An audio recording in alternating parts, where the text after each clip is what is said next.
You're listening to Freedom Fighters Radio. This evening, we are discussing President Trump's bold new move in the fight to protect our borders and our citizens from illegal immigration and the deadly fentanyl crisis. On February 1st, Trump announced that he would be implementing a 25% tariff on all imports from Canada and Mexico and an additional 10% tariff on imports from China.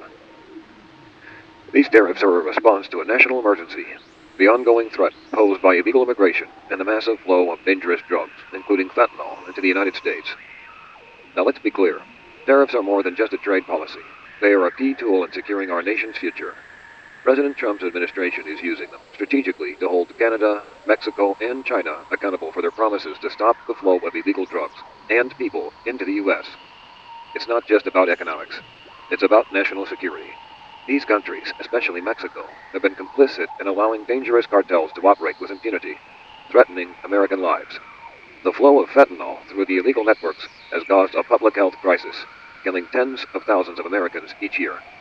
Last year alone, U.S. authorities seized over 21,000 pounds of fentanyl at the border, enough to kill more than 4 billion people. President Trump has been very clear about his intent. Access to the American market is a privilege. For countries like Canada and Mexico, trade with the U.S. is a vital part of their economy. While the U.S. is less dependent on trade than they are, these nations rely heavily on the American market. So, Trump is leveraging that economic power to enforce stronger borders and protect American lives. This isn't just about trade. It's about securing our borders, stopping the flow of drugs, and preventing the invasion of illegal aliens that has overwhelmed our communities. The Biden administration's open border policies have led to the worst border crisis in U.S. history, with millions of illegal aliens pouring into the country, straining resources and fueling crime. As President Trump's White House recently pointed out, the U.S. is using tariffs to protect national security. The tariffs come under the International Emergency Economic Powers Act, declaring a national emergency due to the illegal drug trade and immigration. The Mexican government's alliances with drug cartels and the growing presence of Mexican cartels operating in Canada have escalated the crisis. For the American people, this is about more than just trade imbalances. It's about protecting lives and securing our future. President Trump has made it clear. This tariff will remain in effect until drugs and illegal aliens stop this invasion of our country. Here's the larger picture. Tariffs are a critical piece of a broader plan that ultimately leads to the abolition of the income tax. Think about it for a moment.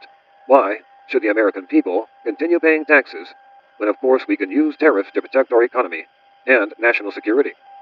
President Trump believes that Americans have been taken advantage of for far too long. It's time for other countries, like Mexico, who have let their cartels run rampant, to pay the price. The 25% tariff they're facing is a direct result of their failure to stop this crisis. Mexico should consider itself lucky it's only 25%. By using tariffs as a leverage, President Trump is ensuring that the U.S. is no longer the stupid country in trade deals. These tariffs are protecting American jobs, American families, and American lives. And while the short-term effects might cause some disruption, in the grand scheme of things, it's a step toward making America stronger and safer for generations to come. This is a bold and necessary action to safeguard our future. President Trump's leadership is securing our borders, confronting the cartels head-on, and holding our trading partners accountable. These tariffs are not just a short-term fix, they are a long-term solution to the problems we've been facing for decades. Stay tuned to Freedom Fighters Radio, because this is a fight for America's future, and President Trump is committed to winning that fight. Signing off.